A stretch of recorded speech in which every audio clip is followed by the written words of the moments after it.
இந்த சபை வளரக்கூடாது, பிசாசுடைய தீர்மானம்.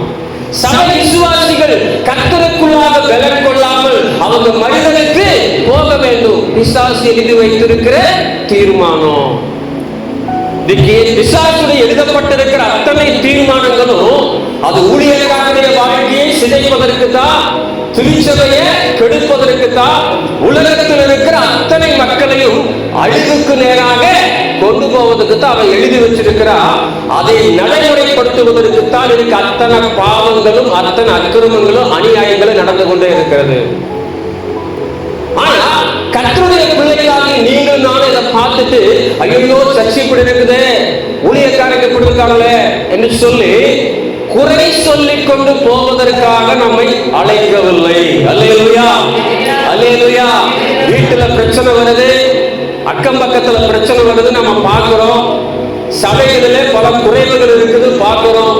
இது எல்லாம் பார்த்துட்டு இந்த குறைவுகளுக்கு இவங்கதான் காரணம், இந்த சண்டைக்கு இவங்கதான் காரணம், இந்த சபை ஊழியர்கள் வளராம இருக்கிறதுக்கு இந்த ஊழியக்காரங்க தான் காரணம், இந்த விசுவாசிக்கு தான் காரணம், இந்த சபை தான் காரணம்னு சொல்லி மற்றவர்களை குற்றம் சாட்டி கொண்டே போவதற்காக உங்களை என்னையும் கர்த்தர் இந்த இடத்துல அழைக்கல, ஊழியக்காரனாய் தெரிந்து கொள்ளல, விசுவாசிகளாய் தெரிந்து கொள்ளல. எதற்காகனா பிசாசு எழுதி வைத்திருக்கிற அந்த தீர்ப்பை மாற்றி எழுதுவதற்காக அழைக்கப்பட்டவங்க. அல்லேலூயா, அல்லேலூயா. அப்ப இந்த நாட்களில், இப்படிப்பட்ட ஒரு கொடிதான நாட்களில் நீங்களும் நானும் மற்றவர்களை குறை சொல்லிக் கொண்டோ ஐயோ பாவம்னு சொல்லி புலம்பிக் கொண்டே இருப்போம் என்று சொன்னால் கட்டாயமாக தீர்ப்பு என்ன பண்ணப்படாதுங்க, மாற்றி எழுத முடியாது, மாற்றி எழுத முடியாது. அப்போ இந்த தீர்ப்புகள் எல்லாம் மாற்றி எழுதப்பட வேண்டும் என்று சொன்னால் நீங்களும் நானும் என்ன செய்ய வேண்டும் என்று 3 வகையான காரியங்களை குறித்து இன்னைக்கு நம்ம சிந்திக்க போகிறோம்.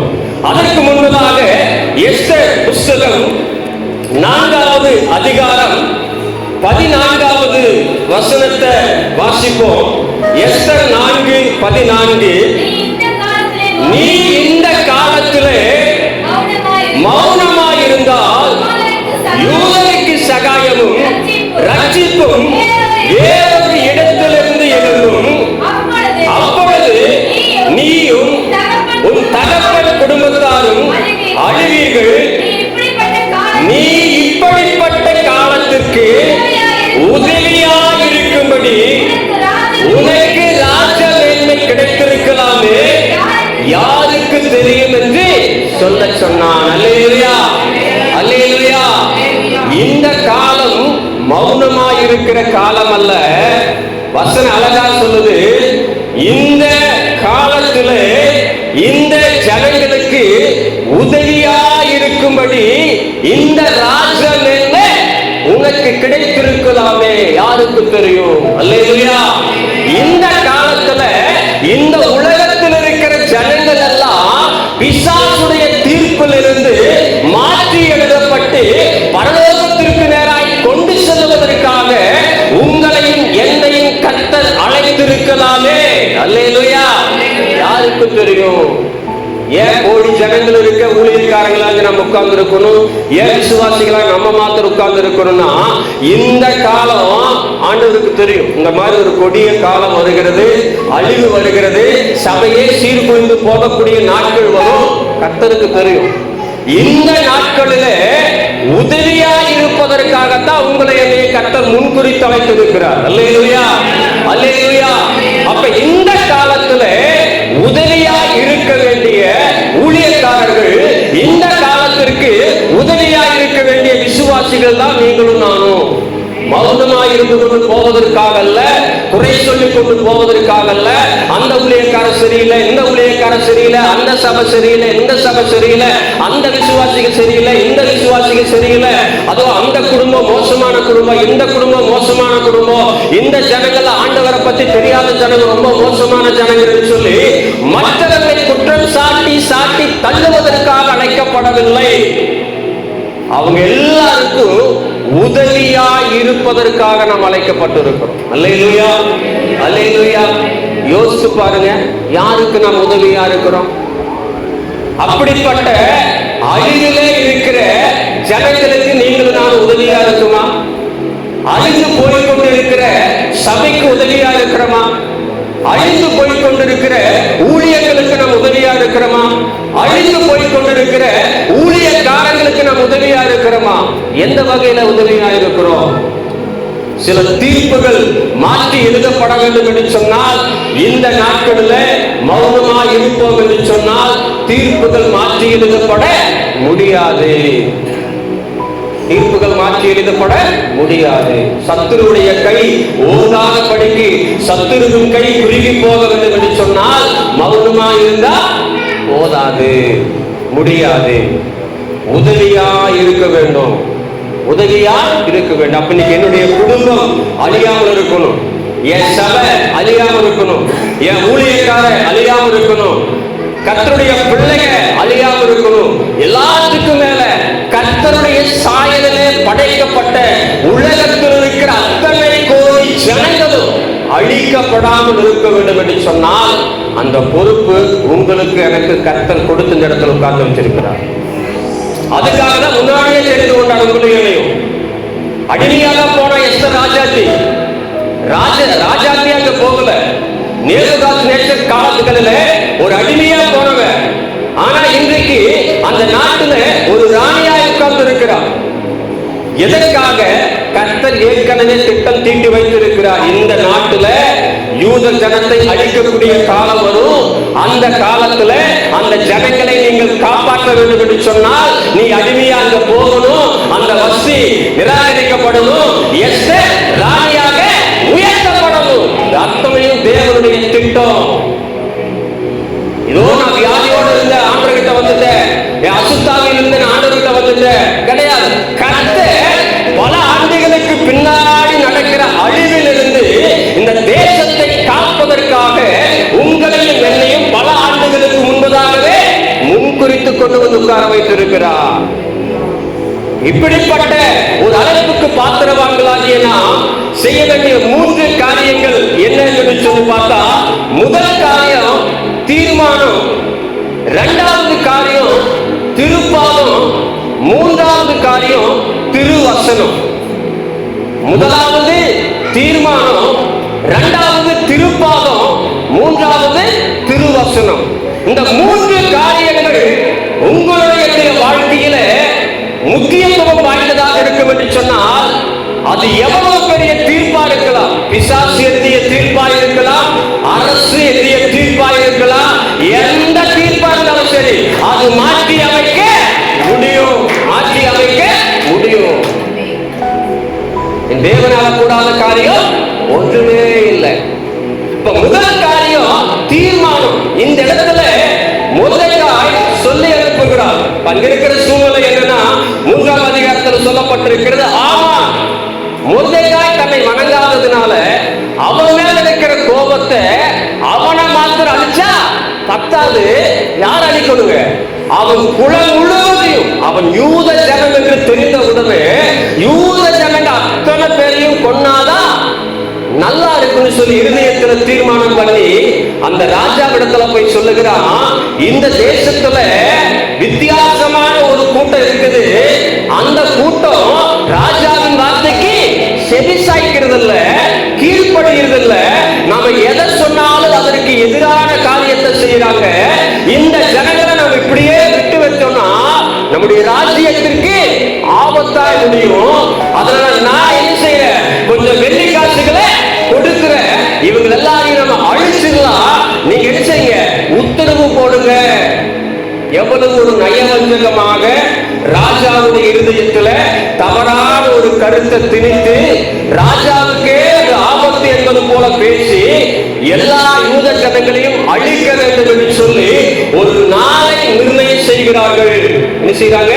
ஒரு நாளை தீர்மானம் பண்ணி ஆதார மாதமான 12ஆம் மாதம் 13ஆம் தேதியில் என்ன செஞ்சிடணும், சின்ன குழந்தைகள் இருந்து பெரியவர்கள் வரைக்கும் எல்லாரையுமே அழித்து விட வேண்டும் என்று சொல்லி ராஜாவுடைய கரங்களிலே எழுதி முத்திரை கொடுத்து அதை தீர்மானமாக்கி உலகத்தில் இருக்கிற அந்த இந்த தேசம் முதல் எத்தியோப்பியா தேசம் வரைக்கும் இருக்கிற 127 நாடுகளுக்கும் அது அறிக்கையா போயாச்சு. என்ன ஆயிடுச்சுங்க? கை மீறி போயாச்சு. இப்போ எல்லா தேசத்திலையும் போயாச்சு. இந்த மாதிரி எல்லா யூத ஜனங்களையும் 12வது மாதம் 13ஆம் தேதியில கொலை செய்யப்படணும்னு சொல்லுகிற அறிக்கை டோட்டலா எல்லா பக்கம் தீர்ப்பு எழுதி முடிக்கப்பட்டு விட்டது.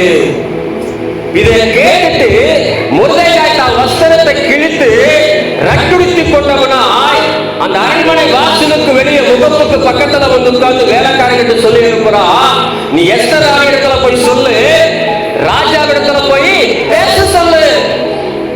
இந்த மாதிரி நம்ம ஜனங்கள் எல்லாரையும் அழிக்க போறாங்க. தவறான ஒரு தீர்ப்பை எல்லா பக்கம் கொடுத்தாச்சு. நீ பேசுறங்க நம்ம ஜனங்க அழிக்கப்பட்டு விடுவாங்க, போய் சொல்லுன்னு சொல்லி அனுப்புறான். ஆனா அந்த அம்மா சொல்லி அனுப்புறாங்க, யாரு ராஜாவிடத்துக்கு போக முடியாது. அவர் கூப்பிடாம போனா அவர் செங்கோல் நீட்டினா பரவாயில்ல, பிழைத்துக் கொள்ளலாம். இல்லைன்னா அது யாரா இருந்தாலுமே சாகடிக்கப்பட வேண்டும் என்பது கட்டளை. அதுவும் ஒரு தீர்ப்பு தான். அதனால இந்த ராஜா என்ன கூப்பிடல. நான் ராஜா என்ன கூப்பிட்டு எத்தனை நாள் ஆச்சு? 30 நாள் ஆச்சு, என்னால போக முடியாது சொல்லி அனுப்புறான். திரும்பவும் வார்த்தை வருது, இந்த காலத்துல நீ அமைதியா இருந்தா தப்பித்துக் கொள்ளலாம்னு நினைக்கிறியா? உதவி ஆண்டது வேற ஒருத்தர் கொண்டு செஞ்சிருவாரு. தம்முடைய பிள்ளைகளை கர்த்தர் அழிக்க விடமாட்டார். யாராவது ஒருத்தர் கொண்டு நீ அமைதியா இருந்தா வேறு யாரை கொண்டு வேண்டுமானாலும் கர்த்தர் செய்ய முடியும். ஆனா சொல்றாரு, ஆனா நீ அழிந்து போவைய, உன் குடும்பம் அழிந்து போயிருமே, கர்த்தர் உதவி செஞ்சிருவாரு. ஆனா நீயும் சேர்ந்துதான் அழிக்கப்படுவ. யாருக்கு தெரியும்? இந்த ராஜமேன்மை இந்த ஜனங்கள் எல்லாரையும் காப்பாற்றப்படுவதற்கு கொடுக்கப்பட்டிருக்கலாமே, கொடுக்கப்பட்டிருக்கலாமே. இந்த வார்த்தையை கேட்டுடனே எஸ்தருடைய இருதயத்திற்குள்ளாக ஒரு பயங்கரமான வேகமும் பயங்கரமான ஒரு தாகமும் இருதயத்திற்குள்ளாக ஒரு கொந்தளிப்பும் வருது. உடனே சொல்லி அனுப்புறான், சரி நானும் என்னுடைய தாதிமார்களும் 3 நாட்கள் அல்லும் பகலும் குஷியாக இருக்கிறோம், நீங்களும் இதற்காக ஜெபம் பண்ணிக்கோங்க. ராஜா கூப்பிடாமலேயே, அல்லேலூயா, ராஜா கூப்பிடாமலேயே நான் ராஜா கிட்ட போறேன், நான் செத்தாலும் சாகுறேன். அல்லேலூயா, அல்லேலூயா. எஸ்தருடைய முதல் தீர்மானம், என் ஜனங்களுக்காக, என் ஜனங்களுடைய மீட்புக்காக நான் செத்தாலும் பரவாயில்ல, ராஜா கூப்பிடாமலே என்ன செய்யற போய் நிக்கிற, எனக்காக நீங்க ஜெபம் பண்ணி கொள்ளுங்கள். 3 நாட்கள் உபவாசம் போடுறான். இன்னைக்கு நீங்களும் நானும் 21 நாள் ஐயா உபவாச ஜெபம் போட்டு இன்னைக்கு 10வது நாள் இல்லைங்களா? 10 நாள் தொடர்ந்து அடிக்கடி நம்ம உபவாச ஜெபங்களை போட்டுக்கொண்டே இருக்கிறோம். என்ன தீர்மானத்தோடு ஜெபத்தை போடுறோம்? என்ன தீர்மானம் எடுத்து நாம் செபிக்கிறோம்? மாற்றங்கள் வர வேண்டும் என்று சொன்னால், தீர்ப்புகள் மாற்றி எழுதப்பட வேண்டும் என்று சொன்னால், என் ஜெபங்களுக்கு முன்பதாக சில தீர்மானத்தை நான் எடுத்து ஜெபிக்கணும். தீர்மானம் இல்லாத ஜெபம் பிரயோஜனம் இல்லை.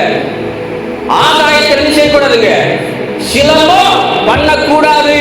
நீங்க வேதத்தில் எடுத்து பழைய ஏற்பாட்டு நாட்களிலிருந்து வாசித்து பாருங்க. அத்தனை ஜனங்களும் உபவாசம் இருந்து ஜெபிப்பதற்கு ஒரு காரணம் உண்டு, அதற்கு ஒரு நோக்கம் உண்டு. இப்ப இந்த இடத்துல தன்னுடைய ஜனங்கள் காப்பாற்றப்பட வேண்டும் என்கிற ஒரு நோக்கத்திற்காக ராஜாவிடத்துல போவதற்கு அவள் தீர்மானம் செய்கிறார் எஸ்தர். அதற்காக முதலாவது என்ன செய்யறாங்க? உட்கார்ந்து செபிக்க ஆரம்பிக்கிறார்.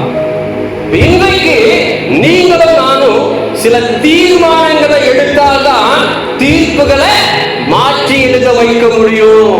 தீர்மானம் இல்லாம எதையுமே மாற்ற முடியாது. நம்ம வாட்டில் அப்படியே போவோம், நடக்கிறது நடக்கட்டு, சும்மா செபிப்போம், நடக்கிறது நடக்கட்டுன்னு சொல்லி ஓடிட்டு இருக்கோம்னு சொன்னா எந்த தீர்ப்பும் மாறாது, எந்த வாழ்க்கையும் மாறாது, எந்த ஊழியமும் மாறாது, நாமும் மாற முடியாது. சில தீர்மானங்கள் வேணும்.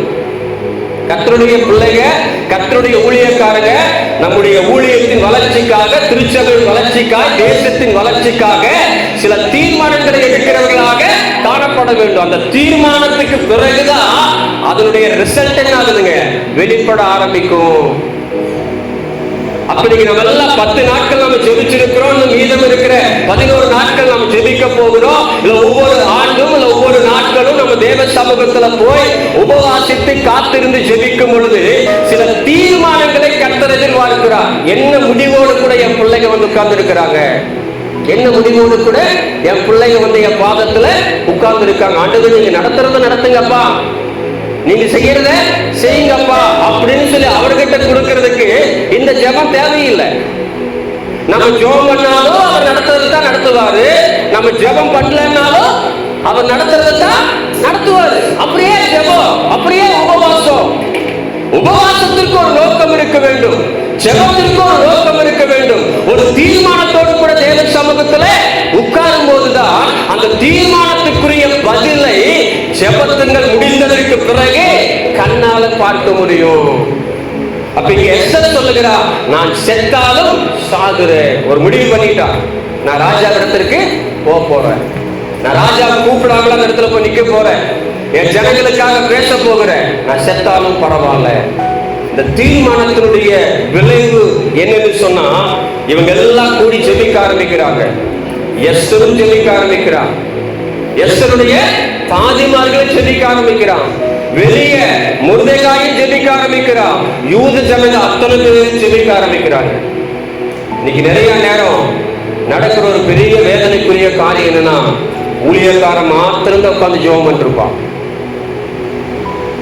ஜெபக்குருக்கு எல்லா விசுவாசிகள் என்ன செஞ்சிருதுங்க, ஊழியக்காரன் தலையில திணிச்சுட்டுறது, ஐயா எங்களுக்காக இதுக்காக ஜெபம் பண்ணுங்க. அந்த ஊழியக்காரன் உபவாசம் போட்டு இரவு பகலா சாப்பிடாம, ஆண்டவரே என் ஜனங்கள், ஆண்டவரே இந்த குடும்பம் பேரை சொல்லி கண்ணீர் விட்டு கதறி அழுது ஜெபம் பண்ணிட்டு இருப்பார். ஆனா அந்த குடும்பத்துக்காரங்க நல்லா கறியும் சோறு செஞ்சு சாப்பிட்டு நிம்மதியா தூங்கி எந்திரிச்சு தன் சொந்த வேலைகளை பார்த்துட்டு ஊர் பூரா சுத்திட்டு இருப்பாங்க.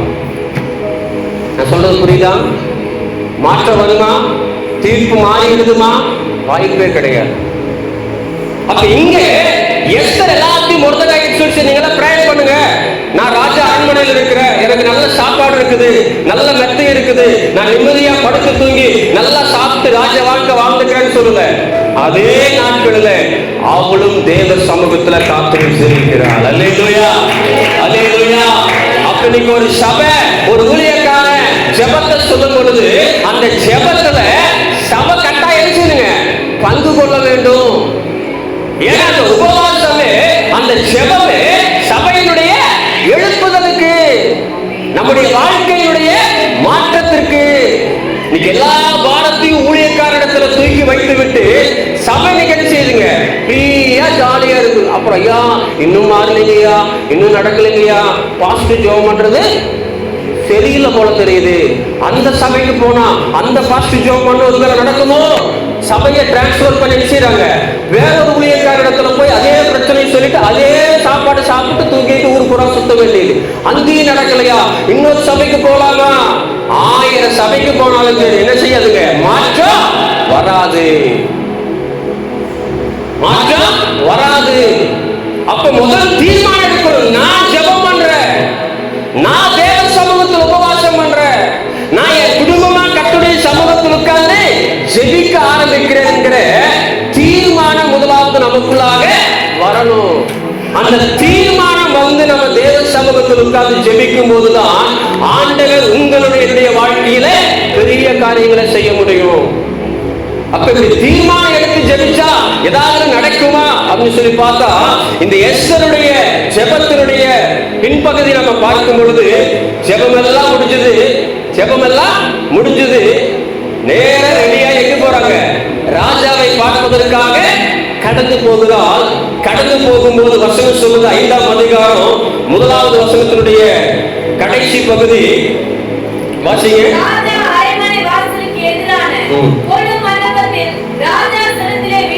அடுத்த வசனம், ராஜஸ்திரியாகிய எஸ்தர் முற்றத்தில் நிற்கிறதை கண்டபோது அவளுக்கு அவன் கண்களில் தயவு கிடைத்ததினால் ராஜா தன் கையில் இருக்கிற பொற்செங்கோலை எஸ்தரிடத்திற்கு நீட்டினான். அல்லேலூயா, அல்லேலூயா. தீர்மானம் எடுத்து ஜெபம் பண்ணா ஏதாவது நடக்குமான்னு சொன்னா கட்டாயம் நடக்கும். கர்த்தர் அநேகருடைய கண்களிலே தயவு கிடைக்க வைப்பார். கரங்களை தட்டி எல்லாரும் அநேகருடைய கண்களிலே தயவு கிடைக்க வைப்பார். உலகத்துல எனக்கு எந்த மனுஷனுடைய தயவும் தேவையில்லைங்க. ஒரு கூட்டு ஓடிட்டு இருக்குது. எந்த மனுஷனுடைய தயவும் தேவையில்லை. எந்த ஊழியக்காரனும் தேவையில்லை. எந்த சபையும் தேவையில்லை. நான் ஸ்ட்ரெயிட்டா செஞ்சுக்கிறேன். ஆண்டவர்கிட்ட டீல் பண்ணிக்கிறேன். எனக்கு அவர்கிட்ட இருந்து எல்லாமே வரும். இயேசு கிறிஸ்துவை குறித்து சொல்லும் பொழுது அவர் வளரும் போது எதிர் வளர்ந்தாங்களா? மனுஷ தயவிலும் அதிகமா திருப்தி அடைந்தார். உலகத்துல நமக்கென்று கொடுக்கப்பட்ட நாட்களில் கட்டாயமாக மனுஷர்களிடத்தில் நமக்கு என்ன வேணுங்க? தயவு வேண்டும். மனுஷனுடைய தயவு இல்லாம இந்த உலகத்துல நீங்களும் நானும் வாழ முடியாது. கட்டாயமா அவங்க கண்களுக்கு நமக்கு என்ன வேணுங்க? தயவு கிடைச்சே ஆகணும். அரசு அதிகாரிகளுடைய கண்களிலிருந்து நமக்கு தயவு கிடைக்கணும். நம்ம ஏரியாவில் இருக்கிற பிரசிடண்டுடைய கண்களிலிருந்து தயவு கிடைக்கணும். நம்ம வீட்டில் இருக்கிற கணவன் கண்களில் தயவு கிடைக்கணும். மனைவி கண்ணில் தயவு கிடைக்கணும். பிள்ளைங்க கண்களில் தயவு கிடைக்கணும். விசுவாசிகளுடைய கண்களில் தயவு கிடைக்கணும். ஊழியர்களுடைய கண்களில் தயவு கிடைக்கணும்.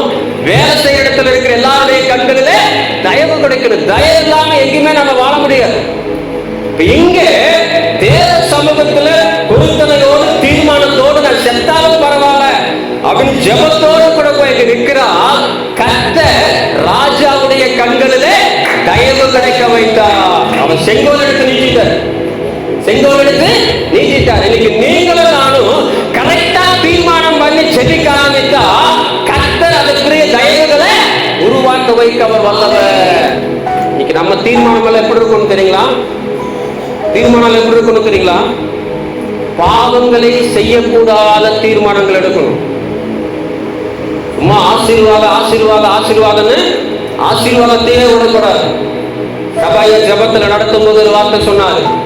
யோசுவாவை குறித்து சொல்லும் பொழுது, இன்றைக்கு உங்களை பரிசுத்தம் பண்ணிக் கொள்ளுங்கள், நாளைக்கு கர்த்தர் உங்கள் நடுவில் அற்புதங்களை செய்வார்.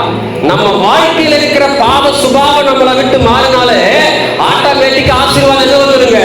தேடி கர்த்தர் கொடுப்பார். பாவத்தோடு இருக்கிற குடும்பங்களில் ஆசீர்வாதம் கேன்சல்.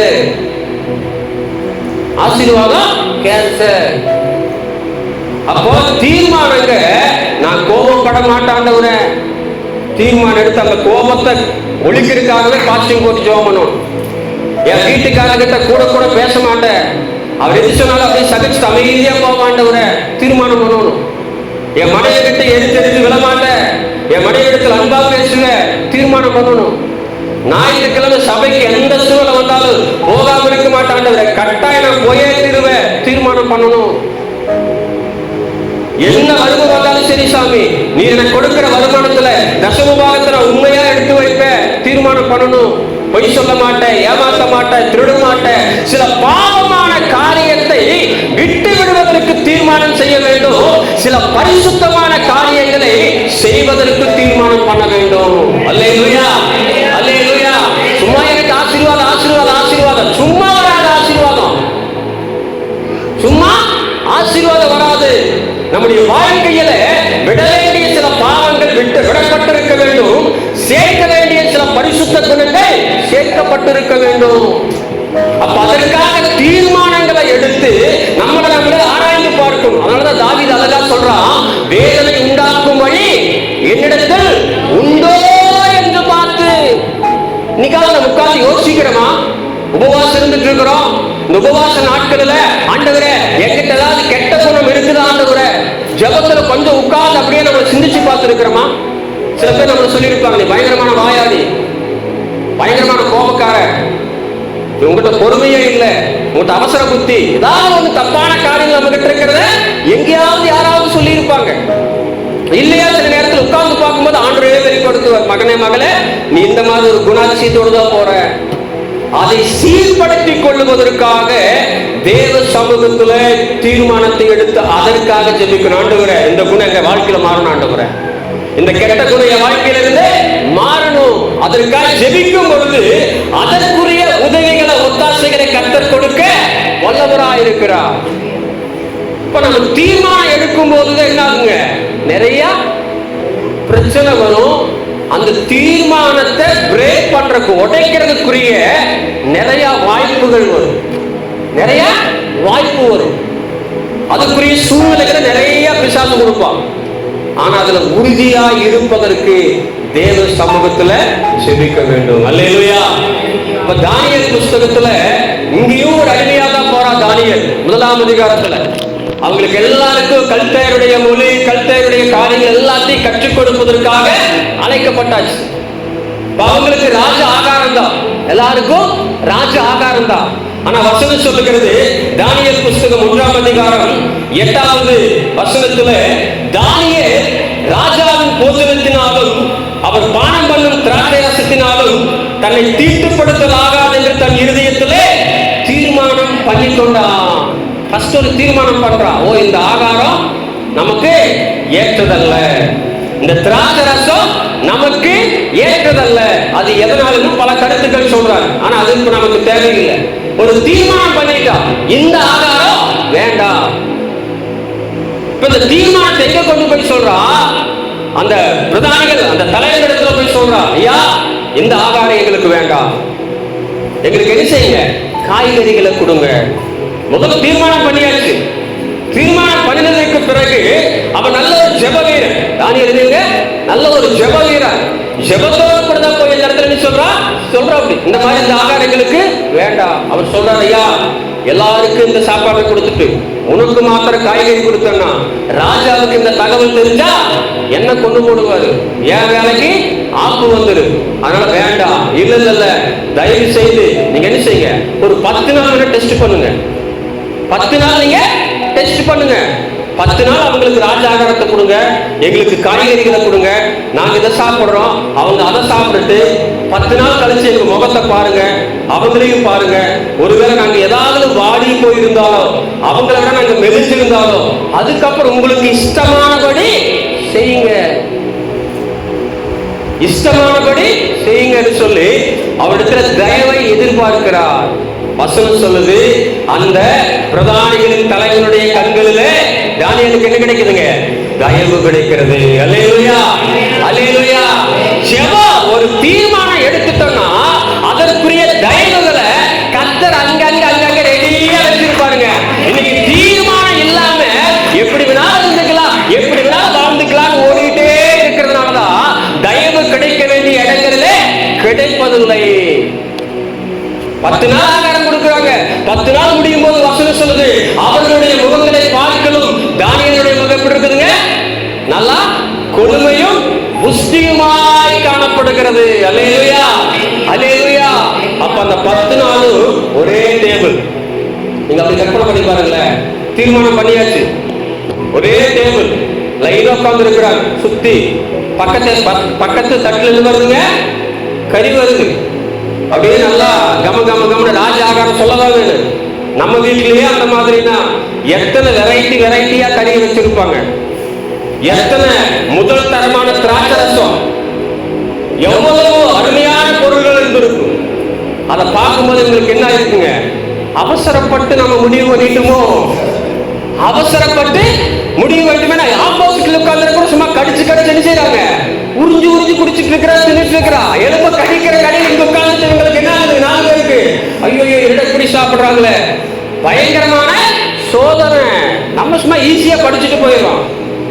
சும்மா ஒரு ஹோட்டல் கடையில் போய் நமக்கு எதிர்த்தாலும் உட்கார்ந்து யாராவது சாப்பிடும்போது நம்ம பக்கத்துல உட்காரும்போது நம்ம மைண்ட் யோசிச்சு பாருங்க.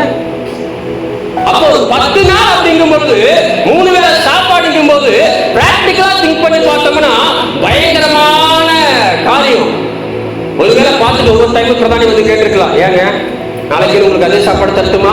இல்ல வேண்டாம், வேண்டாம். வாய்ப்புகள் கிடைக்கிறது, மாத்திக்கிறதுக்கு டைம் இருக்குது. 10 நாளாவது தேவையில்லை. நிக்க பார்த்தீங்களா, அடுத்த நாளாவது உங்களுக்கு அதே சாப்பாடு தான். யார் எதை வேணாலும் செஞ்சுட்டு போட்டு, யார் எப்படி வேணா இருந்துட்டு போட்டு, யார் எந்த ஆகாரத்தை வேணா சாப்பிட்டு போட்டு, நான் தீர்மானம் பண்ணியிருக்கிறேன் இனிமே நான் இப்படிதான் இருப்பேன். ஒரு தீர்மானம் பண்ணினால் அந்த தீர்மானத்துல உறுதியா இருக்கணும். இன்னைக்கு ஏன் ஜெபங்கள் கேட்கப்படல, ஏன் பதில்கள் இல்ல, ஏன் தீர்ப்பு மாற்றி எழுதுற தெரியுமா? இருமனம் உள்ளவங்களா இருக்கிறோம். ஊழியத்தையும் சரி, விசுவாசத்திலே வாழ்க்கையிலும் சரி, இருமனம் உள்ளவர்களா இருக்கிறோம்.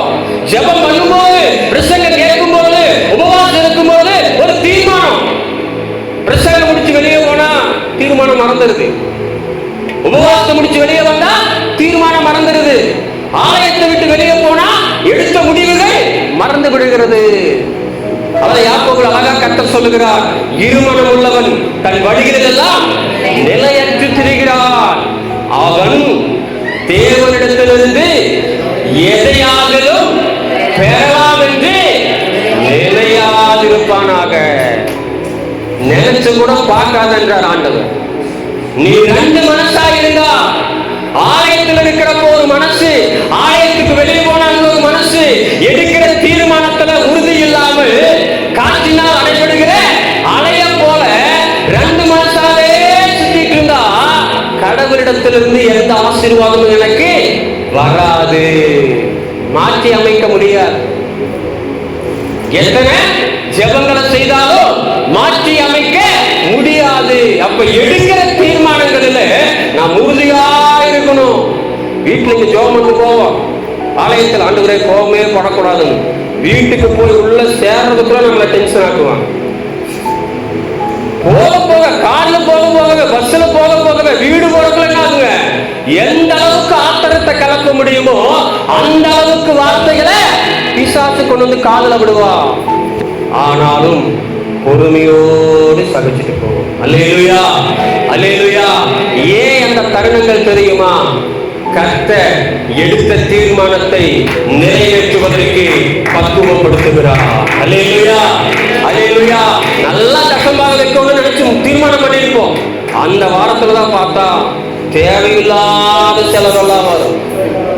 சொந்தக்காரன் வீட்டுக்கு வரும், இவன் கறி எடுத்து கொடுக்கணும் நாளைக்கு சொல்லி வர காட்டுவானு. அன்னைக்கு அவங்க வீட்டுக்கு போயிருக்கிறப்போ கறி போட்டோம், நம்ம இவங்க வீட்டுக்கு வந்திருக்கிற வெறும் முருங்காய் சாம்பார் கொடுத்து அனுப்புற மாதிரி திட்டுவானே மனசுக்குள்ள யோசனை வந்து பைபிளை போய் தேடுவோம். தசம்பா காசு இருக்குது, எடுத்து செஞ்சு கொடுத்துடலாமா? இல்ல அன்னைக்குதான் கரெக்டா பார்த்து என்ன ஆகுங்க, ஏதாவது தேவையில்லாத செலவுகள் வரும். ஐயோ இது கொடுத்தே ஆகணுமே. இத செலவு செய்வதற்கு எடுத்து போகக்கூடிய சில சூழ்நிலைகளை அந்த நேரத்துல தான் உருவாக்குவாங்க.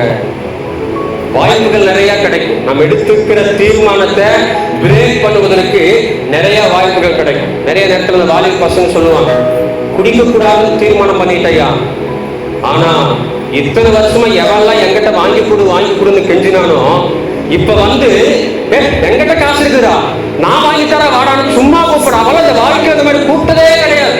ஒரு நாள் கூட நான் வாங்கி தர வாடான்னு கூப்பிட்டதே கிடையாது. எங்கிட்ட தான் காசை கேட்பான். ஆனா இன்னைக்கு வாலிங்கா வந்துருச்சுடா, எங்கிட்ட காசு இருக்குது, 1000 ரூபாய் எடுத்து காட்டுற, வாடா நான் வாங்கி தரேன், வாடா நான் வாங்கி தரேன். பாத்தீங்களா, வாய்ப்புகள் தேடி வர வைக்கும். எடுத்த தீர்மானத்தை பிரேக் பண்றதுக்கு எனக்கு பிசாசுக்கு தெரியும். இவன் தீர்மானத்துல உறுதியா இருந்தா நான் எழுதி இருக்கிற தீர்ப்பு மாறிடும் நல்லா தெரியும். அதனால அந்த தீர்மானத்தை எந்த விதத்துல உடைக்கலாம் என்பதற்காக பல விதங்கள் என்ன செஞ்சுட்டே இருப்பாங்க, வாய்ப்புகளை கொடுத்து கொண்டே இருப்பான். ஆனால் எடுத்த தீர்மானத்துல நீங்களும் நானும் உறுதியா இருப்போம் என்று சொன்னால் அந்த தீர்ப்பு எப்படிப்பட்ட தீர்ப்பாக இருக்கலாம். இங்க ராஜாவை ஒரு தீர்ப்பெடுத்து தான் கொடுத்திருக்கிறார். என்னன்னு சொல்லுங்க, அந்த கற்றுக்கொள்ளக்கூடிய அத்தனை வாலிபர்களுக்கு ராஜ போஜனம் தான், ராஜ திராட்சை ரசம் தான், இதுதான் தீர்ப்பு. ஆனா இங்க என்ன ஆச்சுங்க, தீர்ப்பை கர்த்தர் மாற்றி எழுத வைத்து தானியேலுக்கு, சாத்ராக், மேஷாக், ஆபேத்நேகோவுக்கு ராஜ உணவு இல்ல, ராஜ திராட்சை ரசம் இல்ல, காய்கறி வகைகளும் மரக்கறிகளும் தான் ஆகாரம். தீர்ப்பே மாறியாச்சு. நீங்களும் நானும் எத்தனை பேர் சரியான தீர்மானத்தை எடுத்திருக்கிறோம், எத்தனை பேர் சரியான தீர்மானத்துல நின்று இருக்கிறோம் யோசித்து பாருங்க. ஏன் இன்னும் தீர்ப்பு மாறல, ஏன் இன்னும் தீர்ப்பு மாறல, ஏன் இன்னும் குடும்பத்துல மாறுதல் வரல, ஏன் பிசாசுடைய திட்டம் மாத்திரமே நிறைவேறி கொண்டிருக்கிறது சொன்னா கர்த்தருடைய சமூகத்துல எடுக்க வேண்டிய தீர்மானங்களை நம்ம இன்னும் எடுக்காம இருக்கிறோம். கண்டது கழியதுக்கெல்லாம் தீர்மானத்தை எடுக்கிறோம். சில பேர் சொல்லுவாங்க, அந்த அம்மாட்ட நான் பேசவே மாட்டேங்க, அப்படி அவ்வளவு வைராக்கியமா இருப்பாங்க, அவ்வளவு வைராக்கியமா இருப்பாங்க. அதே நல்ல காரியத்துக்கு இந்த ஒரு தீர்மானத்தை எடுக்கலாமே, மன்னிக்கிறேங்க தீர்மானம் எடுக்கலாமே, விட்டு கொடுத்து போறேங்க தீர்மானம் எடுக்கலாமே, நான் இறங்கி போய் சமாதானம் ஆகிறேங்க தீர்மானம் எடுக்கலாமே. பரிசுத்தத்திற்கு ஏதுவான நல்ல தீர்மானங்களை நீங்களும் நானும் எடுப்போம் என்று சொன்னால் கர்த்தர் தீர்ப்புகள் எல்லாத்தையும் மாற்றி எழுத வைக்க வல்லவர். அல்லேலூயா, அல்லேலூயா. இரண்டாவது பாருங்க, தேவ சமூகம், தேவனுடைய பாதம். தீர்மானம் எடுத்தாச்சு. இரண்டாவது திருப்பாதத்துக்கு வரணும். தீர்மானத்தை நிலைநாட்ட வேண்டும் என்று சொன்னால், தீர்மானத்தை நிறைவேற்ற வேண்டும் என்று சொன்னால் என் சுய பலத்துல முடியாது, சுய பலத்துல முடியாது. திருப்பாத ஆண்டவருடைய பாதத்துல காத்திருக்கிறவர்களாய் ஜெபிக்கிறவர்களாய் நீங்களும் நானும் மாற வேண்டும். ஏன்னா எஸ்தர் நான் போறேன், செத்தாலும் பரவாயில்லன்னு தீர்மானம் எடுத்துட்டா. ஆனா அந்த தீர்மானத்தை நிறைவேற்றுவதற்கு தன்னுடைய முரதகாயத்திலே சொல்லி அனுப்புறா, தானும் சொல்றா, உட்கார்ந்து என்ன செய்யறோம், உபவாசிக்கிறோம். கர்த்தருடைய பாதம் தான் உங்களுக்கு எனக்கும் தீர்ப்பை மாற்றி எழுத வைக்கிற இடம். இந்த இடத்துலதான் பெரிய பெரிய அரசு அதிகாரிகளுடைய கண்களில் தயவு கிடைக்கணும்னு இங்க உட்கார்ந்தா போதும், அங்கே நமக்கு தயவு கிடைச்சிடும். அல்லேலூயா, அல்லேலூயா. இங்க உட்கார்ந்தா அங்க தயவு கிடைச்சிரு. திருப்பாதத்துல உட்கார்ந்து இருக்கிற அனுபவம் வேண்டும். தீர்மானத்தை எடுத்துட்டு என் பலத்துல நான் செஞ்சிருவேன், எனக்கு ஆள் பலம் இருக்குது, பண பலம் இருக்குது, எனக்கு பெரிய பேக்ரவுண்ட் இருக்குது, என்னால் முடியும்னு சொல்லி மனுஷ பலத்தை நம்பி ஓடணும்னு சொன்னா தீர்ப்பு என்னாகாதுங்க, மாறாது. அவ்வளவுதான் ஆண்டு சொல்றாரு, நீ எகிப்தினுடைய பலனை நம்பி ஓடுறியா, சமாரியாவுடைய உதவியை தேடி ஓடுறியா, அதெல்லாம் உனக்கு என்ன கிடையாது, பிரயோஜனம் இல்லை. அதெல்லாம் உனக்கு பிரயோஜனம் இல்லை. கிடைக்கலாம், மாற்றம் வராது. அந்த நேரத்துக்கு நீ சாப்பிட்டு நிம்மதியா படுத்து தூங்குற மாதிரி இருக்கும், உணர்வு இருக்கும். ஆனால் எந்த வகையான மாற்றமும் வராது. தீர்ப்பை மாற்றி எழுத அழைக்கப்பட்ட நீங்களும் நானும் தேவ சமூகத்துல காத்திருக்கிறவர்களாக இருக்க வேண்டும். தேவனுடைய பாதத்துல, திருப்பாதத்துல காத்திருக்கணும். பாடுற அழகா, திருப்பாதம் நம்பி வந்தே கிருபை நிலை இயேசுவே பாடுறோம். ஆனா திருப்பாதத்துல நம்பி உட்கார்றது கிடையாது. சும்மா ஜெபன்னு ஜெபத்திலேயே உட்கார்ந்துட்டு இருந்தா என்ன பண்றது? நிறைய பேருடைய கேள்வி இது. சும்மா ஜெபன்னு ஜெபத்திலேயே உட்கார்ந்துட்டு இருந்தா எல்லாம் நடந்துருமா, எல்லாம் கிடைச்சிருமா? திருப்பாதத்துல உட்கார்ந்து இருந்தால் எல்லாமே கிடைக்கும். அல்லேலூயா, அல்லேலூயா. ஜெபிக்க ஆரம்பித்து விட்டால், தேவ சமூகத்தில் ஆரம்பித்து விட்டால், உட்காருவதற்கு ஜெபிப்பதற்கு நம்மை ஒப்புக் கொடுப்போம் என்று சொன்னால் நடக்க வேண்டிய காரியங்கள், மாற்றி அமைக்க வேண்டிய அத்தனை தீர்மானங்களும் தானா வரும். அல்லேலூயா. எந்த மாசத்துல, எந்த வருஷத்துல, எந்த தேதியில எல்லாரையும் சாகடிக்கணும் அப்படின்னு ஆமான் பிளான் பண்ணாலும், அதே தேதியில அதே நாள்ல உன்னை எதிர்த்து வர அத்தனை பேரையே அழிச்சிருந்து தீர்ப்பை மாற்றி எழுதுறார். எந்த நாள்ல எந்த தேதியில யூதர்களுக்கு அத்தனை பேரை அழிக்கணும்னு ஆமான் முடிவு பண்ணாலும், அதே தேதி, அதே நாள், அதே வருஷத்துல ராஜா இன்னொன்று எனக்கு உத்தரவு தராரு, எவன் அழிக்க வரானோ நீ அவனை திருப்பி அழிச்சிரு. சாதாரணமானதல்ல ஜெபம். நம்ம நினைச்சுக்கிறோம் சும்மா பாஸ்டிங் ஊழியக்காரங்க ஜெபத்தை போடுறாங்க, சும்மா ஜெபம் பண்ணுவா கூப்பிட்டே இருக்கிறாங்க. ஏதாவது ஒரு பிரச்சனை போய் சொன்னோம்னா, இவங்க ஏதாவது ஒரு நல்ல ஆலோசனை சொல்லுவாங்கன்னு சொன்னா, ஊழியக்கார ஜெபம் பண்ணுங்கம்மா கர்த்தர் மாத்துவாரு, ஜெபம் பண்ணுங்கய்யா கர்த்தர் மாத்துவார்னு சொல்லி அனுப்புறாங்க. சும்மா ஜெபத்தை பண்ணி என்ன நடக்க போகிறது?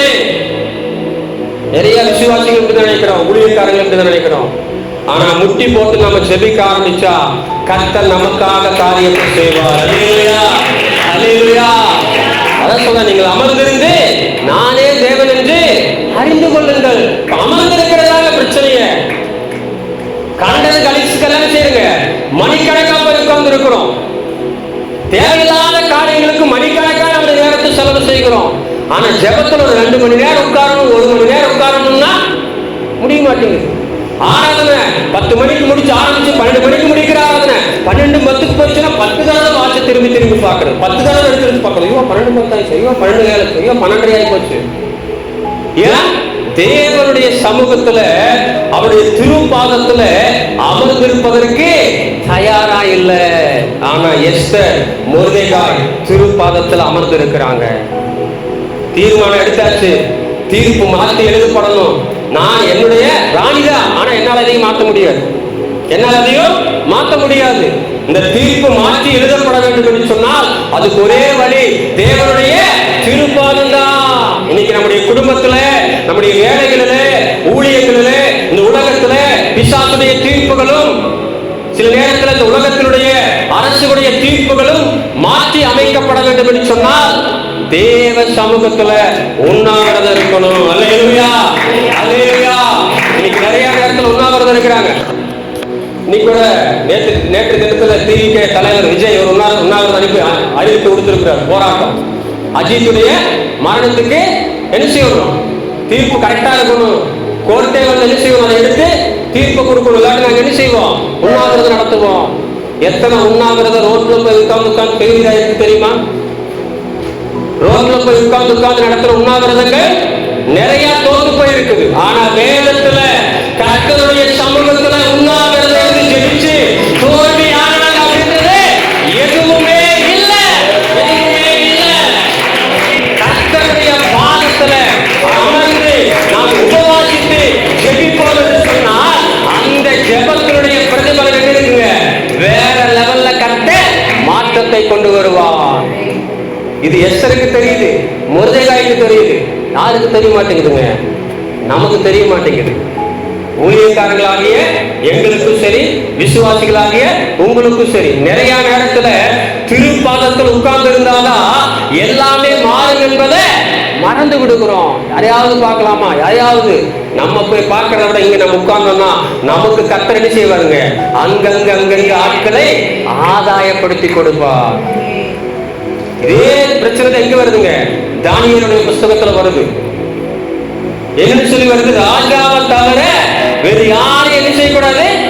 வணங்கக்கூடாது, ஜெபிக்கக்கூடாது, முறையிடக்கூடாது. அதை மீறி யாராவது முறையிட்டால், வேண்டுதல் செஞ்சா அவங்க என்ன செய்யணும்? சிங்க கவியில போடணும். உத்தரவு எழுதப்பட்டு ராஜமுத்திரை போட்டாச்சு. யாராவது ராஜாவை தவிர வேறு தெய்வத்தை வணங்கினால், சாமி கும்பிட்டா, ஜோம் பண்ணா கட்டாயம் அவங்க என்ன செய்யணும்? சிங்க கவியில தூக்கி போட்டுறணும். உத்தரவு போட்டாச்சு, தீர்ப்பு எழுதியாச்சு, முத்திரை குத்தியாச்சு. எல்லாருடைய கண்ணுக்கு யார் மேல இருக்குதுங்க? தானியேல் மேலதான் இருக்கு. மற்றவங்க எல்லாம் அவங்க வேலையை செஞ்சுட்டு இருக்கிறாங்க. இந்த குறை சொல்லணும்னு நினைச்சா பாத்தீங்களா? குற்றம் கண்டுபிடிப்பு நினைச்சா பாத்தீங்களா? அவன் கண்ணு எப்பயும் எங்குதான் இருக்குதுங்க? தானியேல் மேலதான் இருக்குது. ஏன்னா இந்த ஒரு விஷயத்துலதான் அவனை குற்றப்படுத்த முடியும். பார்த்துட்டே இருக்கிறான். காலையில் ஜோம் பண்றானா, வழக்கம் போல உட்காந்து ஜோம் பண்றான். மத்தியானம் ஜோம் பண்றான், நைட்டு சாயங்காலம் ஜோம் பண்றான். நேர ராஜா கிட்ட போயாச்சு. ராஜாவே, உங்க உத்தரவு மீறி ஒருத்த பண்ணிட்டு இருக்கிறான். உத்தரவு மீறி ஒருத்த பண்ணிட்டு இருக்கிறான். நீங்க எந்த தெய்வத்தையும் வணங்க கூடாதுன்னு சொன்னீங்க. ஆனா தானியேல் என்ன செய்யறா? நம்ம அரசாட்சியில் இருக்கிற ஒருவனே உங்க சட்டத்துக்கு விரோதமா, உங்க உத்தரவுக்கு விரோதமா செயல்படுத்துறான். யாரு? தானியேல் தான். பாக்குறாரு, 3 வேளை வழக்கம் போல அவனு செஞ்சுட்டு இருக்கிறாங்க, ஜெபம் பண்ணிட்டே இருக்கிறான். ஏன்னா அவனுக்கு தெரியும், நீ என்ன வேணா உத்தரவு போடு, நான் திருப்பாதத்தில் உட்கார்ந்து ஜெபம் பண்ணேன்னா அந்த உத்தரவெல்லாம் ஆட்டோமேட்டிக்கா மாறும் மாறும் மாறும். கேட்கிறாரு, ஆமா நான் ஜெபம் பண்ணேன். செபிக்க கூடாதுன்னு உத்தரவு கொடுத்துருக்குதுல்ல, என் தேவ சமூகத்துல அமருவதை என்னால் என்ன செய்ய முடியாது? விட முடியாது. ராஜாவுக்கு கொஞ்சம் மனசு வேதனை. ராஜாவுக்கு மனசு வேதனை. ஐயோ, தானியேல் போய் இப்படி பண்ணிட்டானே, தானியேல் போய் இப்படி பண்ணிட்டானே, சிங்க கவியில தூக்கி வர போடணும். ரொம்ப நல்ல மனுஷனாச்சே, ரொம்ப உண்மையான மனுஷனாச்சே, தேவனுக்கு பயப்படுகிற மனுஷனாச்சே. ஆனா இவங்க விடல, தொடர்ந்து என்ன செஞ்சுட்டே இருக்கிறாங்க. வந்து ஐயா, உத்தரவை மாற்றக்கூடாது, தீர்ப்பை மாற்றக்கூடாது. ஏன்னா நீங்க கொடுத்தா கொடுத்ததுதான், தூக்கி போடுங்க சிங்க கவியில. கல்ல புரட்டியாச்சு, சிங்க கவியில தூக்கி போட்டாச்சு. விடிய விடிய யாருக்கு தூக்கம் இல்லைங்க? ராஜாவுக்கு தூக்கம் இல்லை. ஆனா தானியேல் நல்லா நிம்மதியா ஜெபம் பண்ணிட்டு அந்த சிங்க கவியில நல்லா இருந்துட்டு இருக்கிறான். காலையில எந்திரிச்சு வேகமா வந்து ராஜா ஒரு அழுகுறலோடு வேதனையோடு தேவனை தப்புவிக்க வல்லவரா இருந்தாரா? யோசித்து பாருங்க. நைட்டு பூரா அவருடைய இருதயம், ராஜாவுடைய இருதயம் அந்த அளவுக்கு வேதனைப்பட்டிருக்கு. அவ்வளவு ஒரு வேதனையோடு போய் கூப்பிடுறாரு. சத்தங்கிட்டு வருமா கேட்கிறாரு. அங்கிருந்து அழகான ஒரு வார்த்தை வருது, சிங்கங்களை சேதப்படுத்தாதபடிக்கு தேவன் தூதர்களுக்கு கட்டளையிட்டு என்னை பாதுகாத்தார். அல்லேலூயா, அல்லேலூயா. ஜெபம் மாற்றத்தை கொண்டு வரும் என்பது தானியேலுக்கு நல்லா தெரியும். தானியேலுக்கு நல்லா தெரியும். நீங்க வேதத்தில் எடுத்து வாசித்து பாருங்க. நெகேமியா தேவ சமூகத்தில் உட்கார்ந்து ஜெபிக்கிறார், அலங்கத்தை கட்டணும். ஜெபத்தினுடைய விலைகள் என்று பார்த்தா அங்கே அத்தனை உதவிகளை ராஜன் செய்யறாங்க. எழுதி கொடுத்து முத்திரை வச்சு நீ போற வழியில் ஒருத்தனுடைய தடுக்க மாட்டான். உனக்கு வேணுங்கிற மரம் எல்லாம் அவன் கொடுப்பான். அந்த ராஜா கிட்ட நான் லெட்டர் எழுதி கொடுத்துருக்கிற போன்னு சொல்லி தேவையான சகலவற்றையும் கொடுத்து அனுப்பி வைக்கிறான். அது எஸ்ரா தேவ சமூகத்துல காத்திருந்து ஜெபிக்கிறான். கர்த்தருடைய கரம் எஸ்ராவோடு இருந்தது. அவன் கேட்ட யாவையும் கர்த்தர் அவனுக்கு கொடுத்தா. ஜெபிக்க ஆரம்பிச்சுட்டோம்னு சொன்னா நமக்கு தேவையான சகலவற்றையும் கொடுப்பதற்கு அவர் வல்லமையுள்ள தேவன். நம்ம இன்னைக்கு அதை என்ன செய்யணுங்க? முதலாவது நம்ம விசுவாசிக்கணும். இன்னைக்கு நம்ம ஜெபிக்கிறோம், ஆனா கர்த்தர் செய்வாரா அப்படிங்கிற கேள்வி இருந்துட்டே தான் இருக்கு. அது என்ன ஆகுறதுலங்க? மாறதே இல்லை. அந்த அவிசுவாசம் இருதயத்தில் ஒட்டிக்கிட்டே தான் இருக்குது. காரணம் சூழ்நிலையை பார்க்கிறோம். நம்ம என்ன திரும்ப கேட்போம், தானியேல் ஜெபம் பண்ணான்ல, இவனை தூக்கி சிங்கக்கவியில போடுறதுக்கு முன்னாடியே கர்த்தர் என்ன செஞ்சிருக்கணும்? இருதயத்தை மாற்றத்தை கொண்டு வந்திருக்கணும். பாருங்க, அவ்வளவு தூரம் வைராகியமா இருந்தா தூக்கி சிங்கக்கவியில போட்டாங்க, தூக்கி சிங்கக்கவியில போட்டாங்க. கர்த்தர் ஜெபிக்கிற மகனுக்கு, ஜெபிக்கிற மகளுக்கு சில உபத்திரவங்களை, பாடுகளை அனுமதிக்கிறான்னு சொன்னா அழிவுக்கு ஏதுவாக அல்ல, அது உயர்வுக்கு ஏதுவானது. அழிந்து போவதற்காக அந்த உபத்திரவத்தை அனுமதிக்கல, அழிந்து போவதற்காக கஷ்டத்தை அனுபவிக்கல, அழிந்து போவதற்காக வேதனைகளை கொடுக்கல. அதுல இருந்து ஒரு தீர்ப்பை மாற்றி எழுத போகிறார். அதுக்காக கர்த்தர் அனுமதிக்கிறார். நீ பிசாசு சொல்லுவா, உபவாசம் போட்டு ஜெபம் பண்ற, இவ்வளவு தூரம் போராடுற, எப்ப பாரு கர்த்தருடைய பாதை கர்த்தருடைய பாதை உட்கார்ந்துட்டே இருக்கிற, ஊழியத்துல வளர்ச்சி இல்ல, ஆத்துமாக்கள் இல்ல, உன் குடும்பத்துல வளர்ச்சி இல்ல, ஆசீர்வாதம் இல்ல, மேன்மை இல்ல, இன்னும் நெருக்கடி, இன்னும் போராட்டம், இன்னும் துன்பம், பலவிதமான சந்தேகத்துக்குரிய கேள்விகளை இருதயத்துல கொண்டு போட்டேதான் இருப்பா. ஆனா நம்ம சொல்லணும், தானியேலை போல எது நடந்தாலும் சரி, எது நடக்கலனாலும் சரி, நான் தேவனுடைய பாதத்துல உட்காருவதை விட மாட்டேன். அல்லேலூயா, அல்லேலூயா. இந்த ஜெபம் திருப்பாதத்தில் உட்கார்ந்ததனுடைய விளைவு எதுன்னு சொன்னா, அதுக்கு கீழே ராஜா எழுதுறாரு பாருங்க ஒரு தீர்ப்பு. 6ஆம் அதிகாரம், தானியேல் 6ஆம் அதிகாரம் 25, 26.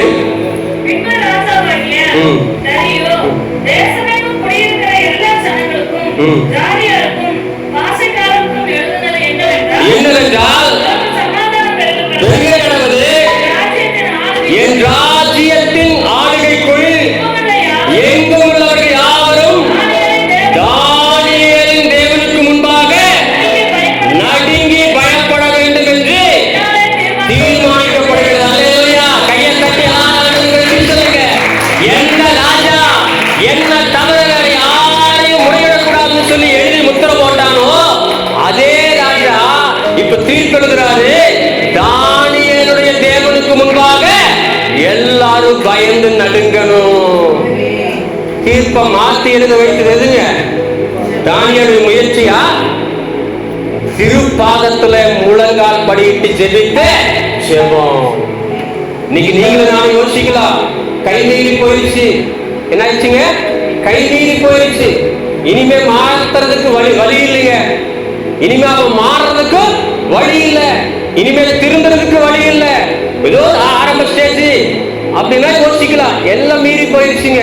இனிமேல் எதையும் மாற்ற முடியாதுன்னு சொல்லி யாராலும் உங்க குடும்பத்தை குறித்தோ, கணவன் மனைவி பிள்ளைகளை குறித்தோ, சொந்த பந்தங்களை குறித்தோ, ஊழியர்களை குறித்தோ நாம் சிந்தித்துக் கொண்டிருப்போம் என்று சொன்னால், இன்னைக்கு ஆவியானவர் சொல்லுகிறார், எந்த காரியத்தை எல்லாம் மீறி போயிருச்சு, இனிமே வாய்ப்பில்லைன்னு நினைச்சுட்டு இருக்கிறோமோ அதே காரியத்துல புதிய தீர்ப்பை கர்த்தர் எழுதி முடிந்தது என்று நினைத்த காரியத்தை மீண்டுமாக துவங்க வைக்க ஆண்டவர் வல்லவர்.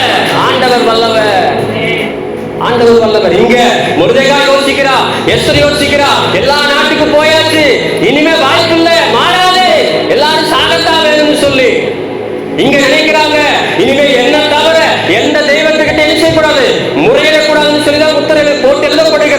ஆனா அதே ராஜா சொல்றாரு, இல்ல இனிமே நாட்டில் இருக்கிற எல்லாரும் தானியேல் தேவனுக்கு பயந்து நடுங்கணும். அங்கே அகாஸ்வேரோஸ் 2வது ராஜா எழுதுறாரு, அதே நாள்ல நீங்க யாரும் எதிர்த்து வந்தாலும் சரி, அவனையே எதிர்த்து அடி, எதிர்த்து அடி, அடிச்சிரு. தீர்ப்பு மாற்றி எழுதப்படுகிறது. திருப்பாதத்தில் உட்காருவோம் என்று சொன்னால், தேவ சமூகத்தில் உட்காருவோம் என்று சொன்னால், எழுதி வைக்கப்பட்டிருக்கிற அத்தனை தீர்ப்புகளும் மாற்றி எழுத ஆண்டவருக்கு வல்லமை உண்டு. அவர் பேச ஆரம்பிச்சாரு வைங்க, யாரெல்லாம் நமக்கு எதிராக தீர்ப்பு எழுதினாங்களோ அத்தனை பேர் நமக்கு சாதகமாக தீர்ப்பு எழுத வைக்க கர்த்தர் வல்லவர், கர்த்தர் வல்லவர். நம்முடைய குடும்பங்களுக்கு விரோதமா, ஊழியங்களுக்கு விரோதமா இருக்கிற அத்தனை காரியத்தையும் கர்த்தர் மாற்ற வல்லவர். நீங்க சும்மா இருங்க, நான் யுத்தம் பண்ணுவேன். இந்த யுத்தம் யாருடையது? என்னுடையது என்றாரு. யோவான் 15ஆம் அதிகாரத்தில் சொல்றாரு, இந்த உலகம் உங்களை பகைக்கிறதுக்கு முன்னாடி அது என்னை பகைத்தது என்று அறிந்து கொள்ளுங்கள். இன்னைக்கு ஒருத்தர் உங்களுக்கு எனக்கு விரோதமா எழும்புறா, நமக்கு விரோதமா சூழ்ச்சி பண்றா, நமக்கு விரோதமா சதி பண்றா, நம்முடைய குடும்பத்தை கெடுக்க நினைக்கிறா, ஊழியத்தை கெடுக்க நினைக்கிறா, அழிக்க நினைக்கிறான்னு சொல்லி எழும்புறான்னு சொன்னா, ஆண்டு சொல்றாரு, உனக்கு விரோதமா எழும்புவதற்கு முன்பதாகவே எனக்கு விரோதமா தான் எழுப்பிட்டு இருக்கிறான். நீ என்ன செய்ய? அமைதியா என் பாதத்தில் உட்கார்ந்து ஜெபம் பண்ணு. இந்த பிரச்சனை உன் பிரச்சனை இல்ல, ஏன் பிரச்சனை. ஏன்னா உன்னை எதுக்கிறதுக்கு காரணம் நீ இல்ல, நான் தான். உனக்கு விரோதமா எழும்புறதுக்கு காரணம் நான் தான். நீ என் பாதத்தில் இருக்கிறதுனால, நீ என் பிள்ளையா இருக்கிறதுனால, நீ பரலோக ராஜ்யத்துக்கு ஆயத்தமாய் கொண்டிருக்கிறபடினால, எப்படியாவது அங்கிருந்து இழுத்து கீழே தள்ள வேண்டும் என்பதற்காக இத்தனை சூழ்ச்சி பண்றா, இத்தனை சதி பண்றா, இத்தனை மோசத்தை பண்றா. சோ நீ போராட வேண்டாம், நீ போராட வேண்டாம், நீ போய் ஜனங்களிடத்தில் உட்கார்ந்து முறையிட வேண்டாம். ஏன் சமூகத்தில் வந்து உட்காரு, ஏன் திருப்பாதத்தில் உட்காரு. எங்க தயவு வேணுமோ அங்க தயவு கிடைக்க பண்ணுவ. யாருடைய இருதயத்துல பேசணுமோ அவங்க பேசுங்க. யாருடைய தூக்கத்தை கெடுக்கணுமோ அவங்க தூக்கத்தை நான் கெடுக்க.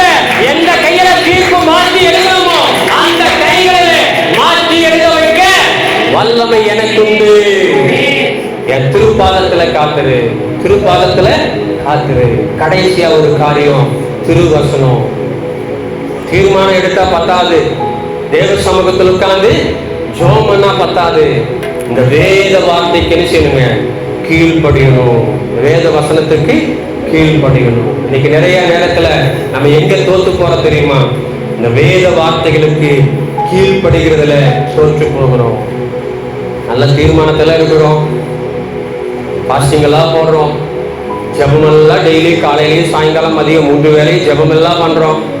ஆனா அந்த வசனத்தின்படி என்ன செய்யறது இல்லைங்க? வாழுவதில்லை. வசனத்தின்படி வாழுவதில்லை. இந்த வசனத்துக்கு நாம் கீழ்ப்படிந்து வாழ ஆரம்பித்து விட்டால் கட்டாயமா தீர்ப்பெல்லாம் ஆட்டோமேட்டிக் என்ன ஆயிருங்க? மாற்றி எழுத படுவோம். இன்னைக்கு இந்த வசனத்துக்கு கீழ்ப்படிவது ரொம்ப ரொம்ப முக்கியமான ஒரு காரியம். ஏன்னா வசனம் சொல்லுது, உலகமும் அதில் உள்ள யாவும் ஒழிந்து போகும், ஆனா இந்த வேத வார்த்தைகள் ஒருபோதும் ஒழியாது. இன்னைக்கு ஊழியக்கான வாயிலிருந்து வருகிற அனுபவங்கள் மாறி போலாம். நிறைய பேர் நிறைய சாட்சி சொல்லுவாங்க. அந்த ஊழியக்காரனுடைய வாழ்க்கையை திரும்ப பார்த்தோம்னா கொஞ்ச நாள் கழிச்சு மாறி போயிருப்பாங்க. நிறைய விசுவாசிகள் நிறைய சாட்சி சொல்லுவாங்க, ஐயோ நான் ஜெபம் பண்ண கர்த்தர் செய்தார், அதை செய்தார். கொஞ்ச நாள் கழிச்சு பார்த்தா எதையெல்லாம் கர்த்தர் செஞ்சாரோ அந்த ஆண்டவரையை விட்டு வேற ஒரு பக்கம் வந்து கொடுப்பாங்க, மாறி போயிடுவாங்க. ஆனா இந்த வசனம் ஒருபோதும் மாறவே மாறாது, ஒருபோதும் மாறவே மாறாது. அப்ப இந்த திருவசனத்துக்கு கீழ்ப்படுகிற பிள்ளைகளாய் நாம் விருப்பம் என்று சொன்னால் சகலமும் மாற்றி அமைக்கப்பட முடியும், மாற்றி அமைக்கப்பட முடியும். இங்கே தானியேல் புஸ்தகத்துல சாத்ராக், மேஷாக், ஆபேத்நேகோ 3ஆம் அதிகாரத்துல நம்ம வாசிக்கிறோம். அந்த இடத்துல ராஜா அழகா ஒரு பொற்சிலையை செஞ்சு வைக்கிறார். நேபுகாத்நேச்சர் எல்லாரும் சாஷ்டாங்கமா விழுந்து வணங்கணும். ஆனா இந்த 3 பேர் சொல்றாங்க, நாங்க என்ன செய்ய மாட்டோம், வணங்க மாட்டோம். ஏன் இவங்க வணங்க மாட்டேன்னு சொன்னாங்க? ஏன்னா பழைய ஏற்பாட்டு நாட்களில் ஏற்கனவே கர்த்தர் 10 கட்டளையில ஒரு கட்டளையை கொடுத்திருக்கிறார். வானத்தின் கீழே பூமிக்கு மேலே எந்த ஒரு உருவத்தையும் என்ன செய்யக்கூடாது, வணங்க கூடாது, விக்கிரக ஆராதனை, சிலை வழிபாடு கூடாது என்கிற ஒரு கட்டளையை தெளிவாய் கர்த்தர் கொடுத்திருக்கிறார். ஆனால் இந்த 3 பேர் சொல்றாங்க, நாங்க என்ன செய்ய மாட்டோம், வணங்க மாட்டோம். அங்கே ஆமான் போக வர எல்லாரும் வணங்குறாங்க. மொர்தெகாய் வணங்கல. ஏன்னா சொல்றாங்க, அவன் ஆமான் தன்னை தெய்வத்திற்கு ஈடாக நினைத்தானா, ராஜாவுக்கு அடுத்துட்டான ஆமான். அப்ப அவன் தெய்வத்தை போல எல்லாரும் என்ன செய்யணுமா, சாஷ்டாங்கமா விழுந்து வணங்கணுமா. மொர்தெகாய் சொல்றான், நான் கர்த்தருடைய பிள்ளை, நான் ஒரு யூதன், சிலை வழிபாடுனா செய்ய மாட்டேன். மனுஷனை நான் சாஷ்டாங்கமா விழுந்து வணங்குறது ஒண்ணுதான், சிலையை வணங்குறது ஒண்ணுதான். இது கர்த்தருக்கு விரோதமான காரியம், இந்த வேதத்திற்கு புறம்பான காரியம். நான் அதை செய்ய மாட்டேன்னு சொல்லி வசனத்துக்கு முக்கியத்துவம் கொடுத்து வணங்காம இருக்கிறான். கோபம், ஆமானுக்கு கோபம், எரிச்சல். ஏன் இவன் மட்டும் வணங்க மாட்டேங்கிறான்? எல்லாரும் வணங்குறாங்களே, எல்லாரும் சாஷ்டாங்கமா வந்து வணங்குறாங்க, முகம் குப்புற வந்து வணங்குறாங்க, இவன் ஏன் வணங்கல? என்ன என்ன என்ன விசாரிக்கிறான்? இவன் யூதன். யாருக்கு முன்னாடி முகம் குப்புற விழுவாங்க? பழைய ஏற்பாட்டு நாட்களிலே கர்த்தர் தரிசனமாகும் பொழுது, கர்த்தர் பேசும் பொழுது தேவ பிரசன்னத்துக்கு முன்னாடி மட்டும் நடிச்சாங்க, முகம் குப்புற விழுவார்கள். மொர்தெகாய் சொல்றான், நான் வணங்க மாட்டேன், நான் வசனத்துக்கு தான் கீழ்ப்படிவேன். நீ என்ன தண்டனை கொடுத்தாலும் வசனத்துக்கு தான் கீழ்ப்படிவேன். இங்க சாத்ராக் மேஷாக் ஆபேத்நேகோ சொல்றாங்க, ராஜா கூப்பிட்டு கேட்கிறாரு, ஏப்பா நீங்க ரொம்ப நல்லவங்களாச்சே, வணங்குங்கப்பா. இல்லைங்க, நாங்க வணங்க மாட்டோம். ஏன்னா என் தெய்வம் எனக்கு ஒரு கட்டளை கொடுத்திருக்க, உலகத்துல உருவ வழிபாடு கூடாதுன்னு சொல்லி என் தெய்வம் கட்டளை கொடுத்திருக்க. அந்த தெய்வத்துடைய கட்டளையை மீறி நீங்க எனக்கு எவ்வளவு பதவி கொடுத்தாலும் பரவாயில்ல, இல்ல அந்த பதவியை தூக்கி போட்டாலும் பரவாயில்ல, நீங்க கொடுக்கிற அற்ப பதவிக்காக, நீங்க கொடுக்கிற ஆசீர்வாதத்துக்காக என் தெய்வம் சொன்ன வார்த்தையை மீறி நடக்க முடியாது என்பதுல 3 பேர் தெளிவா இருக்கிறாங்க. வாய்ப்பு கொடுக்கிறார், பரவாயில்லவா, நீங்க 3 பேர் தானே, நான் உனக்கு இன்னொரு சான்ஸ் தரேன், விழுந்து வணங்கு. முடியாது. கொஞ்சம் கடுப்பாயிட்டார் ராஜா. இவ்வளவு தூரம் நான் கூப்பிட்டு சொல்லிட்டு இருக்கிறேன், முடியாதுன்னு இருக்கிற, ஒழுங்கா வணங்கு. இல்லைங்க, முடியாதுங்க, நான் வணங்க மாட்டேன். டேய், தீய 7 மடங்கு அதிகமாக்குறா. அதை பார்த்தா பயந்துருவாங்க, அதை பார்த்தா பயந்துருவாங்க. ராஜாவுடைய தண்டனை எவ்வளவு கொடூரமா இருக்குன்றது கூட நீங்க பார்த்திருக்காங்க. 7 மடங்கு அதிகமாயாச்சு. திரும்பவும் கேட்கிறா, இப்ப விழுந்து வணங்கு. வணங்க மாட்டேன். டேய், தூக்கி தீயில போட்டுருவாங்கடா. பரவாயில்ல, நான் தீயில விழுந்து சாவ, என் தேவனை பாதுகாக்க வல்லவ. அதோட முடிக்கல, பாதுகாக்காமல் போனாலும் அல்லேலூயா அல்லேலூயா, நான் இந்த தீயில தான் சாகணும்ன்றது தேவ திட்டமா இருந்தாலும் செத்தாலும் சாவனே தவிர இந்த சிலையை நான் வணங்க மாட்டேன். எவ்வளவு வைராக்கியமா வசனத்துக்கு கீழ்ப்படுகிறார்கள். சும்மா வராது மாற்றம். நான் தீர்மானம் எடுத்திருக்கிறேன், நான் ஜெபம் பண்ணிட்டு இருக்கிறேன். நம்ம ஆளுங்க விவரமான ஆளுங்க திரும்பி சொல்லுவாங்க, ஐயா இடத்துல ஏசப்பான்னு மனசுக்குள்ள நினைச்சிட்டு சாஸ்தாங்கமா விழுந்து வணங்கினேன், அந்த கல்ல பாக்குறதுக்கு எனக்கு அப்படியே ஆண்டவருடைய உருவாகிய பிரசன்னம் எனக்கு செய்ய வேலை இருந்து. ஆறுகிட்ட கதை விடுற,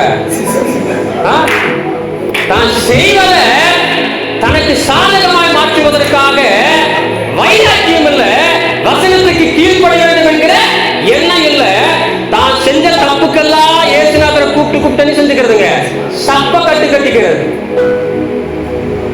ஆண்டவர் நினைச்சுதான் செஞ்ச, கத்துறதான் அந்த நேரத்துல எல்லாம் மனசுல, நீ ஆண்டவர் நினைச்சு செஞ்ச சாகிறதுக்கு ரெடியா இருந்திருக்கும். ஆண்டவருக்கு நீ கீழ்ப்படுவது உண்மையா இருந்தா 3 பேர் சொல்றாங்க, நான் செத்தாலும் சாவ வணங்க மாட்டேன். அங்க தானே சொல்ற, சிங்கங்களை தானே தூக்கி போட்டு சிங்கங்களை கடிச்சு தின்னாலும் பரவாயில்ல, என் ஜெபத்தை விட மாட்டேன். ஏன்னா அதுதான் கீழ்ப்படிதல். திருவசனத்துக்கு கீழ்ப்படுகிறவர்களாக இருக்க வேண்டும். சாக்கு போக்கு சொல்லிட்டு நேரத்துக்கு தகுந்த போல மாத்தி ஏதாவது ஒரு வசனத்தை தூக்கி என்ன செஞ்சிருவாங்க, செய்யற எல்லா தப்புக்கும் ஒரு வசனத்தை திணிச்சு வச்சிருவாங்க. சத்து பசியா இருந்தா ஆகாரம் கொடுன்னு சொல்லி இருக்கிறாரு அப்படின்னு எல்லா பசிக்கும் ஆகாரம் கொடுத்துட்டு இருக்கிறாங்க. இந்த ஆகாரம் இல்லை, மற்ற ஆகாரம். நோவாயா தான் சொன்னார் வரும்போது, ஆனால் கர்த்தருக்கு ஸ்தோத்திரம். அப்ப நீங்க என்ன, தேவனுடைய வார்த்தைக்கு கீழ்ப்படிவதில் திருவசனத்துக்கு முக்கியத்துவம் கொடுக்கணும். அதிகாலைகளை தேடுகிறவன் கண்டடைவான். வசனம் அதே வசனம் சொல்லுது, நீ என் வார்த்தைக்கு கீழ்ப்படியாம போனா அதிகாலைகளை தேடுவீங்க, கண்டடைய மாட்டீங்க. என்னை நோக்கி கூப்பிடுவீங்க, என் காது ஜபத்தை கேட்காது.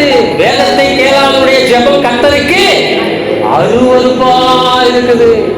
இந்த வசனத்தின்படி வாழாம, ஒரு சும்மா யோசனை பண்ணி பாருங்களேன், இந்த வசனத்தின்படி வாழாம உபவாசம் போட்டு தேவ சமூகத்தை வந்து ஆண்டவரே எனக்கு இதை செய்யுங்க, அதை செய்யுங்க, இதை கொடுங்க, அதை கொடுங்கும் போது ஆண்டவருடைய முகம் எவ்வளவு ஒரு கடுப்பாகும். அருவருப்புனா எந்த அளவுக்கு யோசித்து பாருங்களேன். ஏதாவது ஒரு அருவருப்பு பார்த்தா நம்ம மூஞ்சி எப்படி மாறுதுங்க, ஐயோ அப்படின்றோம்.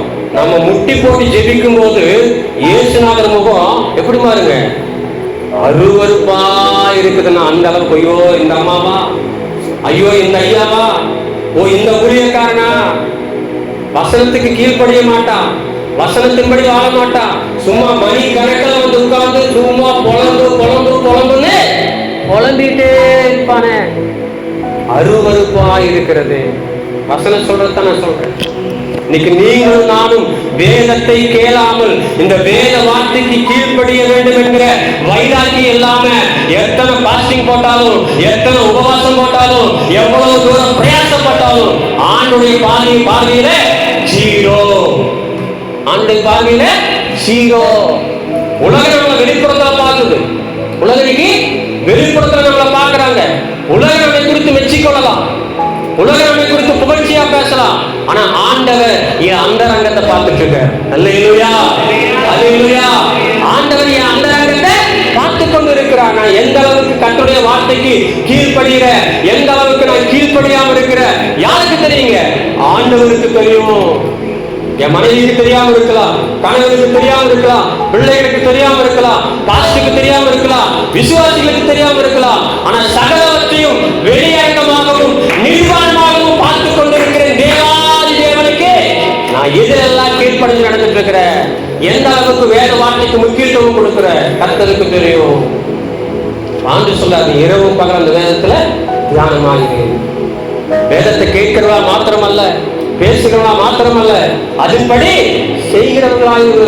அப்போ பழைய ஏற்பாட்டு நாட்களில் தீர்ப்பெல்லாம் மாற்றி மாற்றி மாற்றி மாற்றி எழுதினாங்கன்னா காரணம் என்னன்னா வசனத்துக்கு அவர்கள் கீழ்ப்படிந்து நடந்தார்கள். இன்னைக்கு போடுறாங்க தீயில 3 பேரையும், போட போனவன் கருகி போயிட்டான், ஆனா போட்டது 3 பேரு, அங்க உலாவி கொண்டிருப்பது 4 பேர். கரங்களை தட்டி, கரங்களை தட்டி.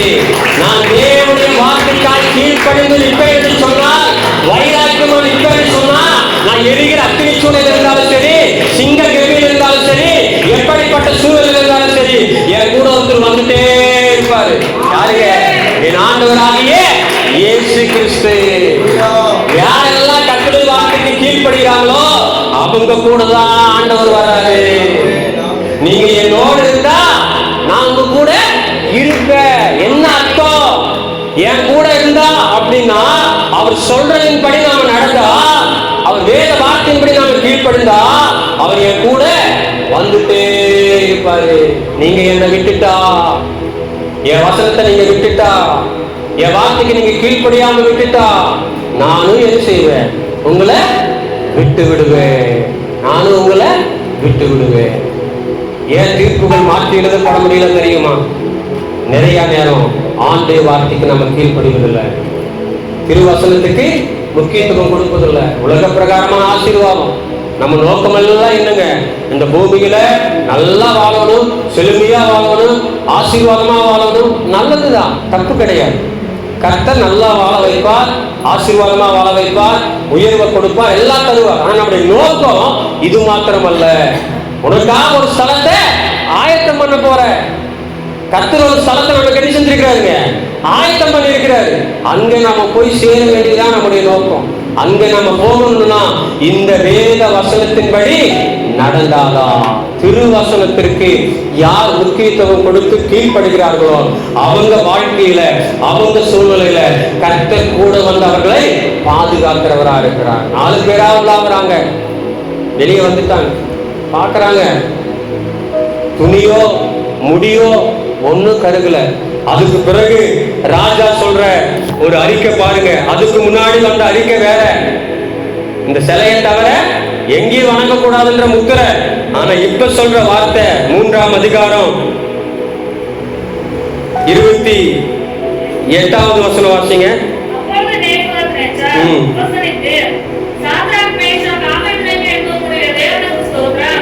அவர்கள் தங்களுடைய தேவனை ஆமென்.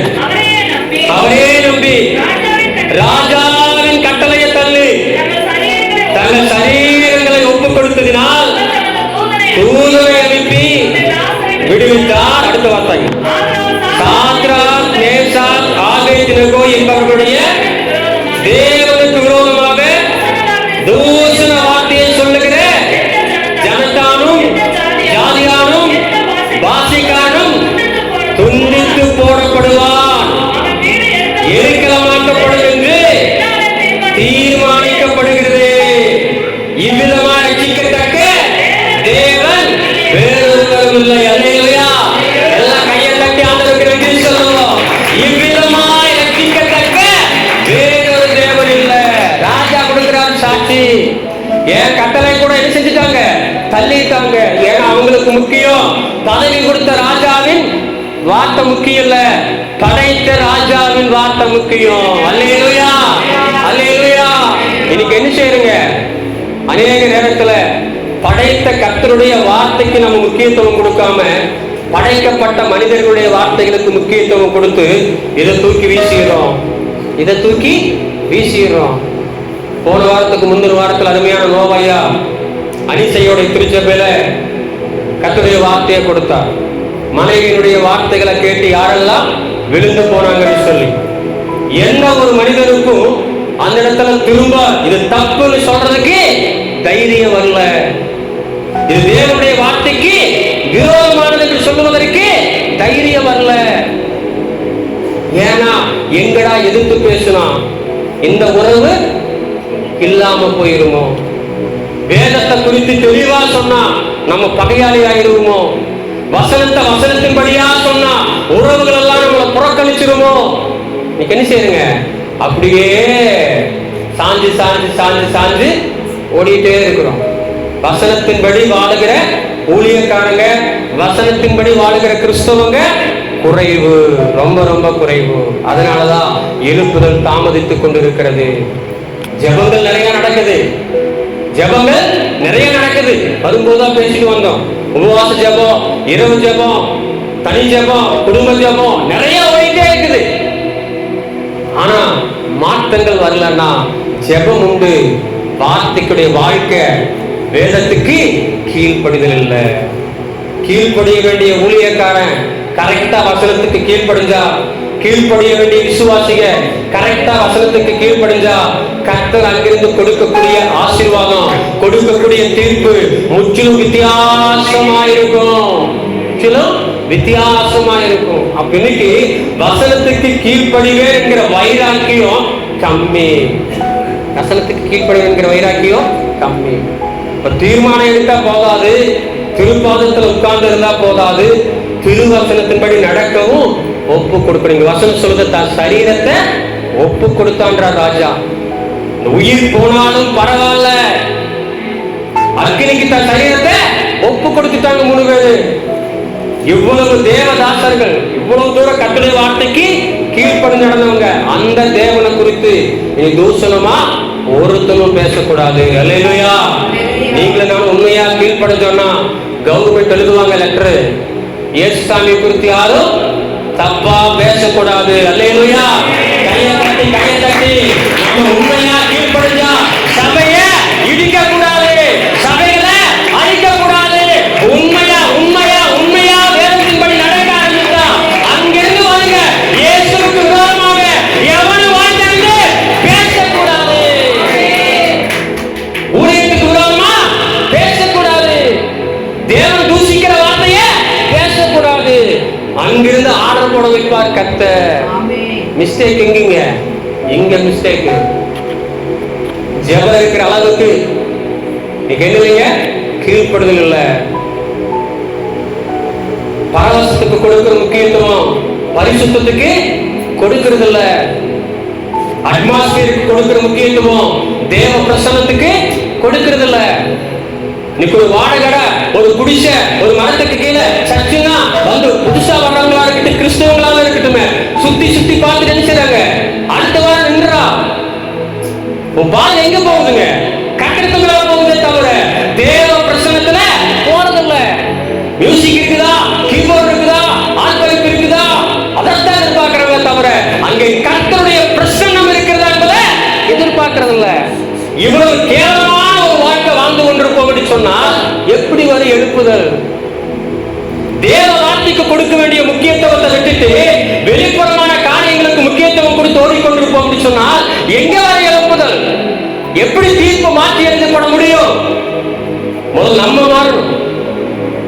எந்த இடமா இருந்தாலும் கர்த்தர் அங்கே இருக்கிறார், தேவ பிரசன்னம் அங்கே இருக்குது. 2 பேர் 3 பேர் ஒருமனப்பட்டா போதுன்றாங்க. 2 பேர் 3 பேர் ஒருமனப்பட்டா அங்கே கர்த்தருடைய பிரசன்னம் வருது வசனம் சொல்லுது. ஆனா நீங்க 3 பேர் உட்கார்ந்து ஜெபம் பண்ணா அடுத்த வாரத்துல அந்த 3ஆவது நாள் கேன்சல்.